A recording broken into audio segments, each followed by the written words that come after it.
in a world where you might be reprimanded, you might be cancelled, you might be ridiculed by people in power for following your conscience, for being morally clear about your actions rather than resorting to moralism or moral supremacy, which is what so-called liberals do when they try to persuade you that it's fine to bomb Gaza to smithereens because Gaza doesn't have a Pride festival, which is complete moral confusion, complete disgusting kind of moralism, because it suggests that simply because you are in a state of oppression and you don't have the luxury to kind of like advance your society because you are at the mercy of an oppressive regime, you can't really, it's a luxury really to consider the freedoms for everyone when your own freedom of the everyday person is being denied by an oppressive power. You know, there are current studies that show when there is a constrained society, when the society is under brutal blockade, when society is under a brutal policy that is ongoing for decades and decades and decades, it obviously naturally gravitates towards conservatism, because conservatism is more of a self-protective mechanism in order to ensure your survival. You know, even us as progressives, liberals, we know this, that when you are in a state of fight or flight, when you are in a kind of oppressed situation, you are more likely to tighten up, and this is what we expect to see. And it's not something to be condoned, but it's not necessarily something we'd be condemning at the first point of call, because you would be condemning, really, if you were really intelligent enough, if you had moral clarity, you'd be condemning the kind of situation at hand that caused it to begin in the first place. But anyways, that's that. I think anyone who watches my videos should know that from the onset, this moral argument that simply because a society might be more conservative, that somehow it is justification to see them as an enemy or see them as less than you, is complete confusion, complete disingenuous, and completely evil. Because especially when you disregard that these societies are often conservative because they are being put into that situation by an oppressive force, and as a result, the society reacts to it.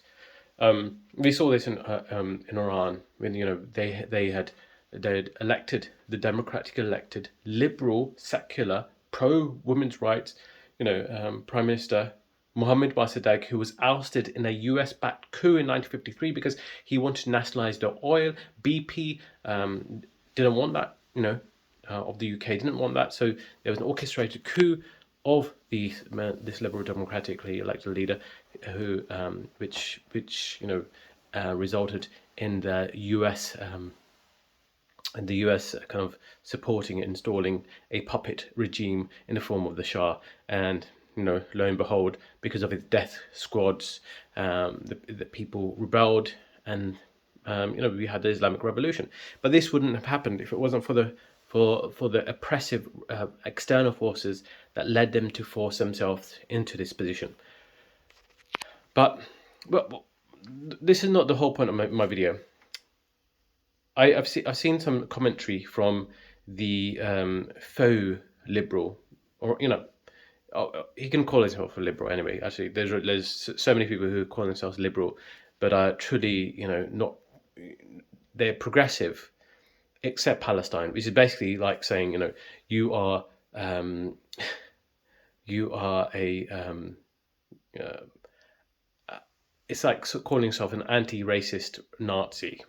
That's what it ends up to be. Because if you do not consider Palestinians as having intrinsic value, if you do not consider that Palestinians are simply people like you and I who just born into in a geographical area, and they are just doing what they can with the kind of the situation at hand. They are the ousted people in their own ancestral lands. They are, and yet they are alien to their land because they've been forced into these oppressive situations. The fact that they've been blockaded in their own land, they've been killed and ethnically cleansed from their own land.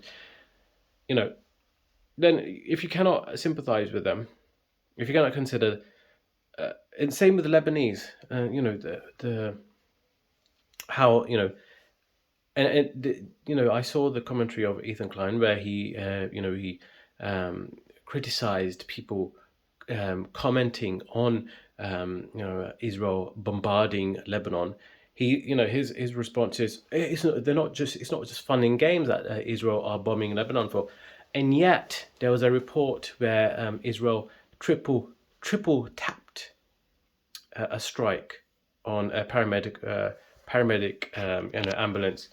It's not just one strike, not two strikes, but three strikes on the same, on a civilian kind of emergency service. Now, this is part and parcel of an oppressive, belligerent, racist ethno-state, because if you consider that Israel itself obviously sees its own ethnicity as is important, of course, it's an ethno-state, then naturally, it follows that anyone who if it sees other people who oppose this state, it sees them as an enemy, and therefore, is ripe for elimination.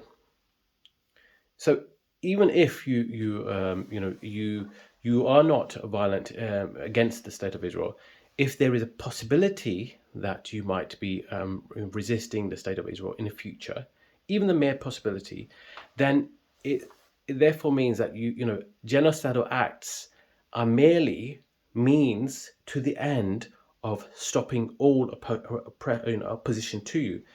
In layman's terms, what I'm saying is that when the apologists for Israel say what Israel is doing is not committing a genocide, they're doing it out of obviously they don't want Israel to be smeared. They don't want Israel the image to be tarnished. They see it as an offense, an insult. But actually, what they don't understand is that genocide or acts of mass murder are a means to the end, not the end. Israel is committing acts of genocide, acts of mass murder, because it feels like it is a means to get to the end. Now, what is that end? That end is Israel being safe. Israel believes that in order to be safe, it needs to commit as much carnage, much decentralization of power, and complete eradication, if possible, of any kind of possibility of there being resistance in the future. So killing as many people as possible is kind of helps them along that path. So yes, it is possible, and it's completely within the realms of reason that Israel would actually commit genocide or commit mass murder, because it is it's a tool to achieve that aim of being as safe as possible. But of course, this is the rationalism that is used by a completely fearful entity, a fearful entity that is completely against the wall from its own making. If you're a belligerent force and you're completely constantly attacking first out of a fear that you might be eliminated someday, it creates more enemies, and it's a completely counterproductive measure to maintain your ethno state. You're also constantly ignoring the fact that there's an elephant in the room, that this country was actually not founded by legal means. Within the scope of an international rule-based order which considers human rights of the Palestinians and Lebanese and people around them as equal to Israeli people. Obviously, it doesn't consider that. It is constantly having to kind of justify to itself that it's a sovereign, it's a meaningful, and it's a good, morally justified nation. But actually, there's no justification for it. Even it becomes so clear that people who do question the state of Israel from an Israeli point of view, these people are increasing in numbers. There are, and let's just start, consider a thought experiment. If you were born, if you're born as, if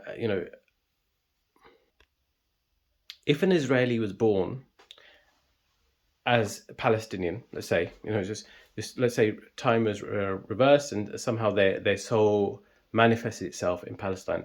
Naturally, they would see Israelis as the enemy. Yeah, because it just makes just they see the destruction, they see the mass killing, mass murder.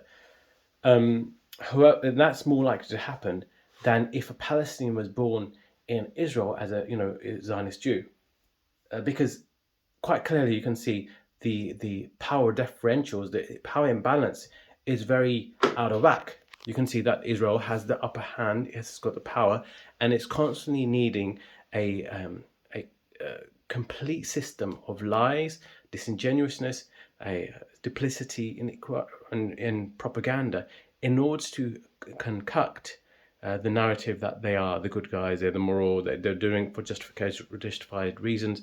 But time and time again, you're constantly seeing war crimes committed, brushed up, distracted from, deflected from, and nothing is, there's nobody serious enough to meet that criticism. So in a world of Ethan Kleins, in a world of destinies, these people who are apologists for Israel, whether they're paid for Israel or they are, let's say, innately psychopathic, like I think Destiny is, be more like Corbyn, be even more like Hassan Piker. He's gotten a lot of flack recently by the Democratic Party, by people defenders of Democratic Party. But you have to understand that there's no real answer that people have again for criticizing Hassan Piker. If you were to consider that Americans have equal value to their life as people in Iraq, then naturally you would criticize American foreign policy. And even if you were a patriot, you would still criticize American foreign policy, because you and your family, you are at the receiving end of the blowback that may come from a completely flawed foreign policy, one that is based on lies. You might, you're led by the blind. You're led by the Trumps of the world, the George W. Bushes of the world, the Tony Blairs of the world, who are completely blind and completely ignorant and completely, they lack the privy to the cause and effect of what might happen in the future.